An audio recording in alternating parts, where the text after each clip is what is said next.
I love Violet Evergarden, from its breathtaking visuals to its heartbreaking story, but yet I can't find any figures of it, so let's make one. Her mechanical arms are a big part of her character, so I'm thinking an arm that's reaching out towards a pennant and then a ground full of rubble. I'm making this out of basswood and using this plank for the arm and then this scrap for the base. The only issue is the plank is a bit thin, so I'm going to cut this up, glue it all together, and let that sit. After hours of staring at anime women, I came up with my designs. Drawing on the front and the side, I can cut at 2 different angles to make a 3D shape.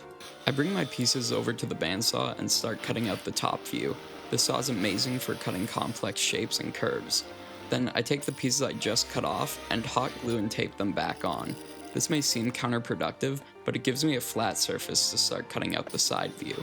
I know some people will say, I've seen Violet Evergarden figures, and yes, I know, I've seen them online, but I've been to tons of conventions and have spent life savings at arcades and haven't seen any. And I haven't developed object permanency yet, so if I can't see it, it doesn't exist.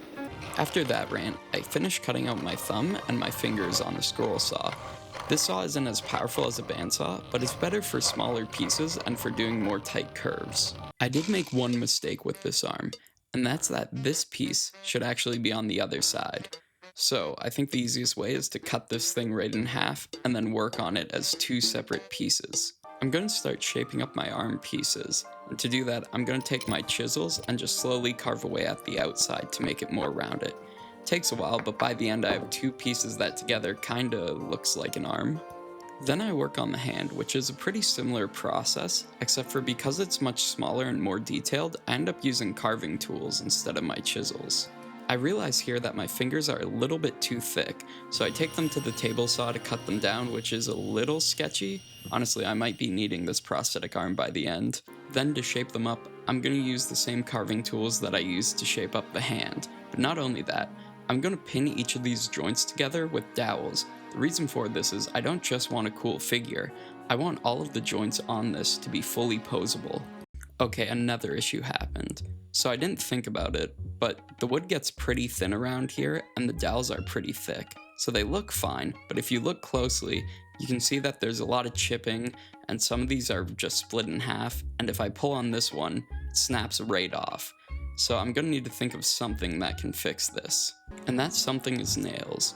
Basically, I recut all of these, and because the nails are thinner, I managed to drill smaller holes, which make it so it doesn't chip, but still keeps its mobility. Then for the thumb, I'm thinking that if I cut a groove down the center of it, and then I cut the same corresponding groove on the hand itself at a slight angle, it'll want to fold in towards the palm. After cleaning everything up, honestly, it's looking pretty good. It's posable just like I thought it would be, so now it's on to the wrist, and for that, I'm just going to cut a groove into the arm that slots into, and then pin it together with a thicker dowel. You may think this is a lot of effort to go through for a figure, but I'm a little fan of collectibles. Okay, maybe it's a bit more than just a little. Either way, it's onto the base, which to make that rubble look, I'm taking all my scrap pieces and breaking apart with my chisel at random angles. This should give it a look like stone or maybe broken apart cinder blocks.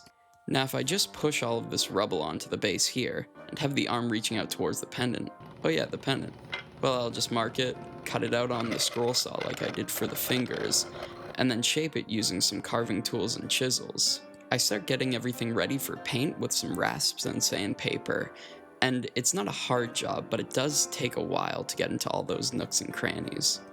I'm finishing up sanding, and everything is going pretty good, and I think a reason for that is I'm actually watching the show while working. You know, the one with the child soldier with blonde hair who has a mechanical arm? You know, this show. Shoot, I think I'm watching the wrong one. Now time to work on the base. I know where I want the arm to be, so I glue all these rubble pieces around it, and then I want to take it over to the scroll saw to start cutting around the rubble. This makes it look a little bit more dynamic and pop, and less of just a big square.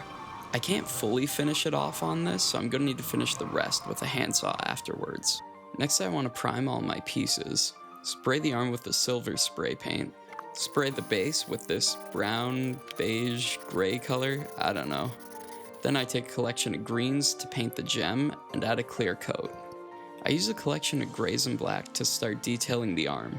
I don't want this to look too old and rusted, but I do want this to look like it actually is being used every single day.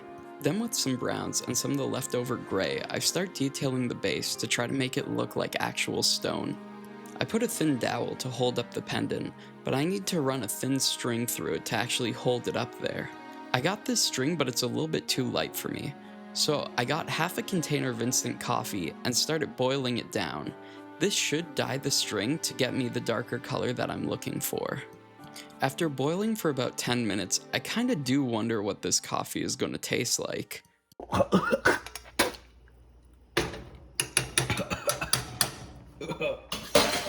Not only was it the strongest coffee I've ever had, but it was also just completely burnt. The worst part is that even after 4 hours of it sitting there, it barely took on any color, so this is worthless. I ended up just buying leather cord that's the actual color I want. So I just need to thread this through the pendant and this is done.